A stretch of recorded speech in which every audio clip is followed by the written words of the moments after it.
बिस्मिल्लाहिर्रहमानिर्रहीम। Previous video के अंदर हमने चैप्टर नंबर 12 तक कैंसर को स्टडी कर लिया था। अब हम स्टार्ट करेंगे female genital system and gestational pathology. तो इसमें आता है वुल्वा, लेकिन ज़्यादा इंपॉर्टेंट जो कैंसर होते हैं वो होते हैं ओवरी के कैंसर होते हैं। फीमेल में और मेल में टेस्टिकुलर कैंसर है, लेकिन इनके भी पढ़ लेते हैं। तो वुल्वा के अंदर आता है पहले बिनाइन लीजन्स है। बिनाइन लीजन्स में कॉन्डाइलोमा, लाइकन स्क्लेरोसिस, लाइकन सिम्प्लेक्स क्रॉनिकस आ जाते हैं। कॉन्डाइलोमा होता क्या है? कॉन्डाइलोमा इज द वाटी न्यूप्लाज्म ऑफ वुल्वर स्किन है। ये ह्यूमन पैपिलोमा वायरस 6 और 11 की वजह से होता है, जबकि 16 18 की वजह से वुल्वर कार्सिनोमा होता है।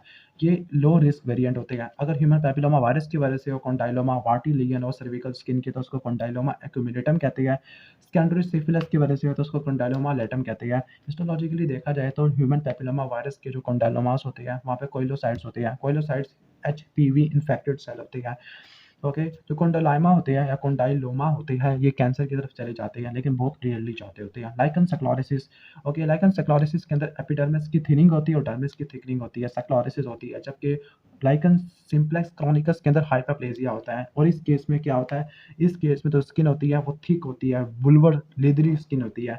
ओके, दोनों के केस में व्हाइट पैच होगा। उस व्हाइट पैच को क्या बोलते हैं? ल्यूकोप्लेकिया कहते हैं। लेकिन लाइकन स्क्लेरोसिस के अंदर पार्चमेंट होती है स्किन की। पोस्ट मेनोपॉजल वुमेन में होता है और इसकी ऑटोइम्यून एटियोलॉजी होती है।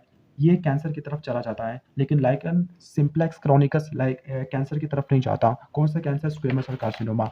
और जब वुल्वर कार्सिनोमा स्क्वेमस एपिथेलियम से निकलता है, रेयर कैंसर है, ल्यूकोप्लेकिया होगा यानी व्हाइट पैच होता है। ओके, ठीक हो गया। तो बायोप्सी करनी पड़ेगी कार्सिनोमा को डिफरेंट से डिफरेंशिएट करने के लिए ल्यूकोप्लेकिया से। जो एटियोलॉजी होती है एचपीवी या नॉन एचपीवी हो सकती है। जो एचपीवी होती है वो हाई रिस्क वेरिएंट की वजह से होती है, 16 18 की वजह से होती है।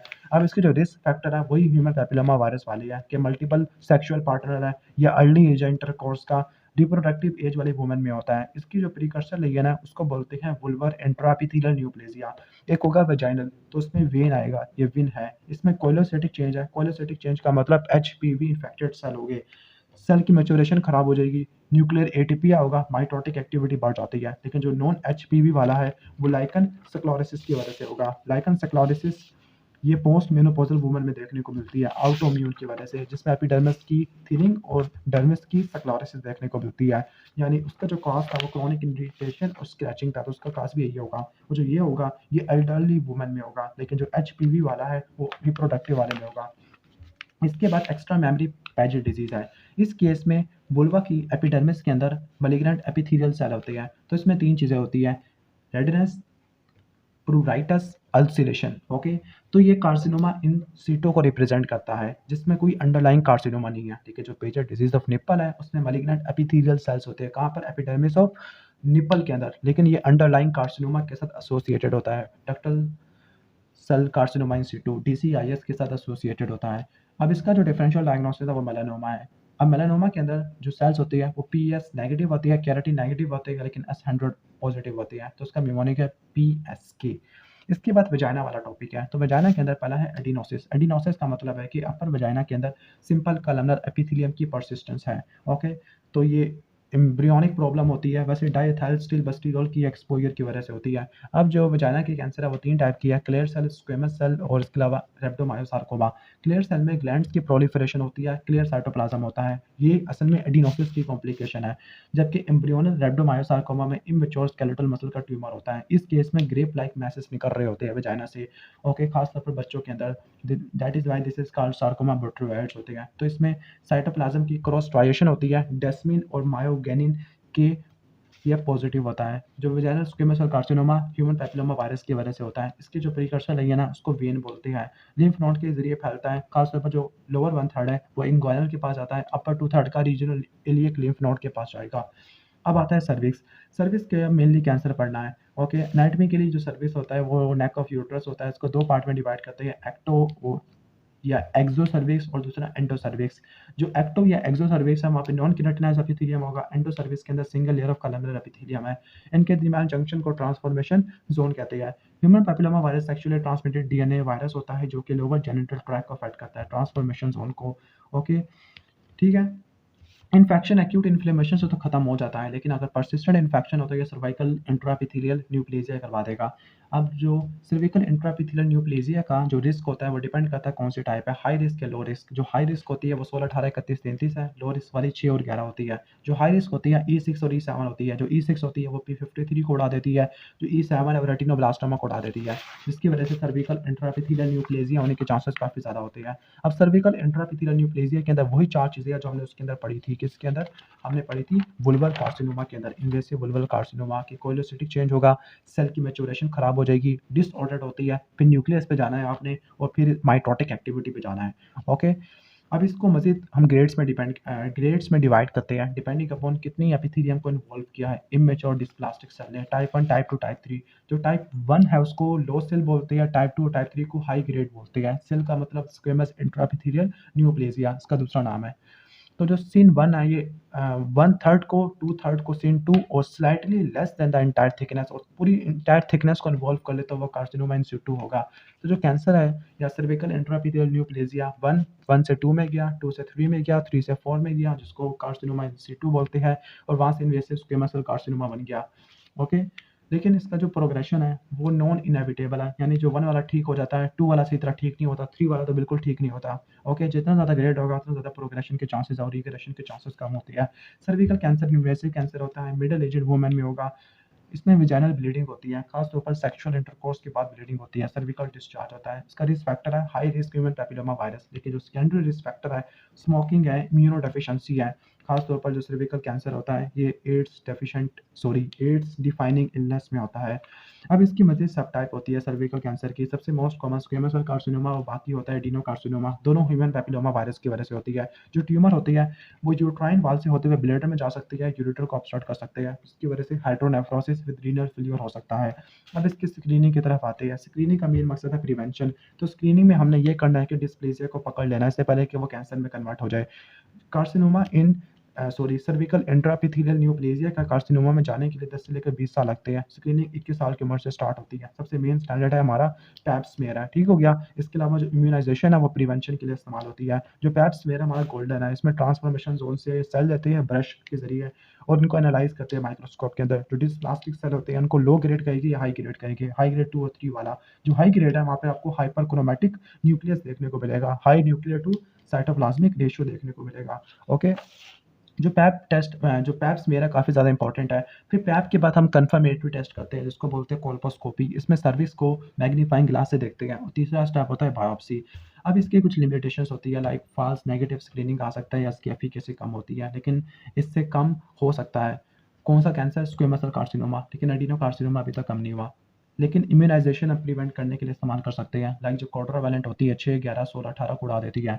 ओके, जो एंटीबॉडीज़ होती है 6, 11 वाली वो कॉन्डाइलोमा से प्रोटेक्शन प्रोवाइड करती है। 16, 18 वाली सर्विकल इंट्राएपिथेलियल न्यूप्लेजिया और कार्सिनोमा से प्रोटेक्शन प्रोवाइड करती है। प्रोटेक्शन 5 साल की होती है, लेकिन फिर भी पैप स्मेयर चाहिए होती है। इसके बाद हम आ जाते हैं एंडोमेट्रियम। तो उसके सिर्फ कैंसर को पढ़ते हैं, टाइम का फुकदान है।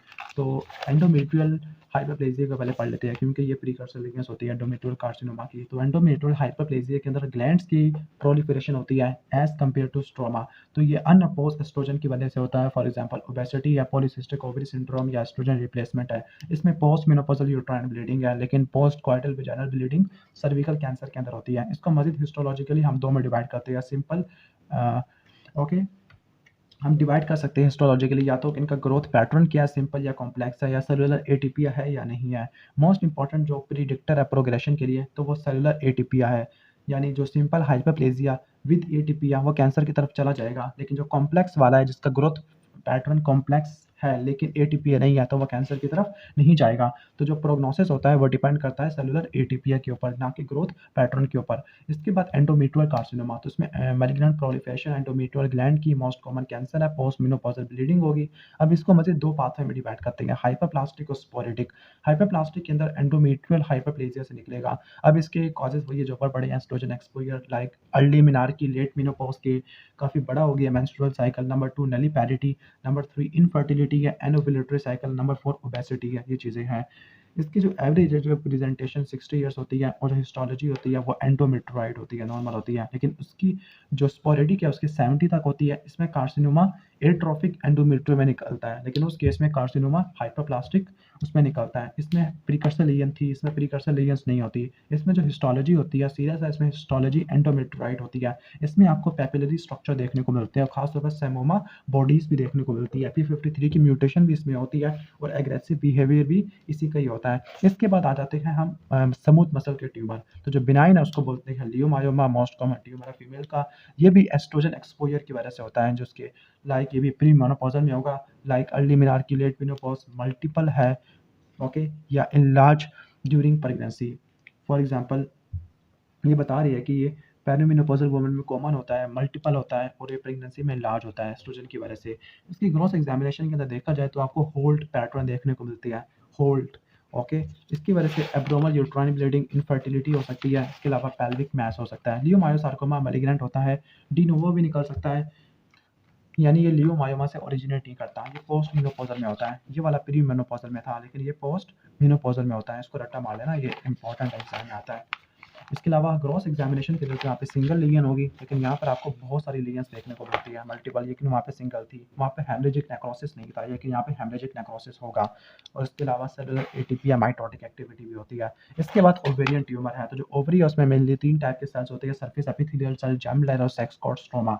तो जो ट्यूमर है वो किसी से भी निकल सकता है। सरफेस एपिथेलियम का मोस्ट कॉमन होता है, तो ये सिलोमिक एपिथेलियम से निकलता है, जो कि ओवरी को लाइन करती है। अब जो सिलोमिक एपिथेलियम होती है, ये फैलोपियन ट्यूब की लाइनिंग बनाती है, वहाँ पर सीरस सेल बनाती है, ओके। इसके अलावा एंडोमेट्रियम बनाती है और एंडो सर्विक्स बनाती है, वहाँ पर म्यूकस सेल होते हैं। तो उसको रट्टा मार लो, दोबारा बता देता हूँ। सरफेस एपिथेलियम क्या बनाती है? ये वो एपिथेलियम है जो कि ओवरी को लाइन करती है। जो सिलोमिक एपिथेलियम है, एम्ब्रियोलॉजिकली फैलोपियन ट्यूब के अंदर सीरस सेल, एंडोमेट्रियम और एंडोसर्विक्स के अंदर म्यूसिनस सेल बनाती है। जो उसके दो मोस्ट कॉमन ट्यूमर होते हैं वो सीरस और म्यूसिनस होते हैं, दोनों सिस्टिक होते हैं। सीरस के अंदर वाटरी फ्लूइड होगा, म्यूसिनस के अंदर म्यूकस लाइक फ्लूइड होगा। अब इनके मजे 3 सब डिवीजन होती है, बिनाइन, बॉर्डर लाइन, मैलिग्नेंट। जो बिनाइन होती है उसको सिस्ट रेटिनोमा कहते हैं। इसमें क्या होगा, सिंगल सिस्ट होता है, एक सिस्ट है और इसकी फ्लैट लाइनिंग होती है, ठीक है। और ये प्री मोनोपॉजल के अंदर होगा, ओके। लेकिन जो मैलिग्नेंट वाले हमेशा पोस्ट मेनोपॉजल के अंदर होती है। यहाँ पे कॉम्प्लेक्स सिस्ट होती है, थिक शैगी लाइनिंग होती है, पोस्ट मेनोपॉजल के अंदर होती है, जबकि बॉर्डर लाइन के अंदर दोनों वाली चीजें होती है। बर्का म्यूटेशन सीरस कैंसर करवाती है, किसका, ओवरी और फैलोपियन ट्यूब का, ओके।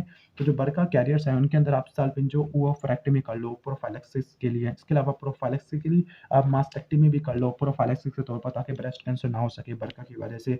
जो लेस कॉमन ट्यूमर है वो एंडोमेट्रियोइड और ब्रेनर ट्यूमर है। जो एंडोमेट्रियोइड ट्यूमर है उसके अंदर एंडोमेट्रियल लाइक ग्लैंड्स होती है, मैलिग्नेंट होती है। ये एंडोमेट्रियासिस से निकलते हैं। एंडोमेट्रियासिस का मतलब है कि एंडोमेट्रियम यूट्रस से बाहर पड़ी हुई है, ओके।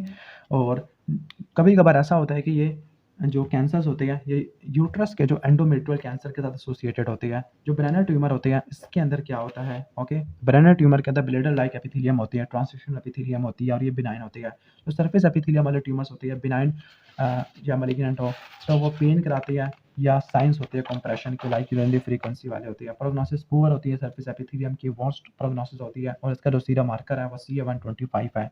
इसके बाद जर्म सेल ट्यूमर है, सेकंड मोस्ट ट्यूमर होती है और ये रिप्रोडक्टिव एज वाले में होगा, यानी ये पोस्ट मेनोपॉजल के अंदर आपको नहीं देखने को मिलेगा, बल्कि ये पेरी मेनोपॉजल के अंदर होगा, ओके। अब इसकी मजीद ट्यूमर सब टाइप्स होती है। इसकी जो ट्यूमर सब टाइप्स होती हैं उन टिश्यू को मिमिक करती है जो कि नॉर्मली ये सेल प्रोड्यूस करते हैं, जर्म सेल प्रोड्यूस करते हैं। अगर फीटल टिश्यू प्रोड्यूस करे जर्म सेल तो उसको बोलेंगे सिस्टिक टेराटोमा एम्ब्रियोनल कार्सिनोमा। वो सेल प्रोड्यूस करे तो डिसजेन्विनोमा। यॉर्क सैक प्रोड्यूस करे तो एंडोडर्मल साइनस ट्यूमर।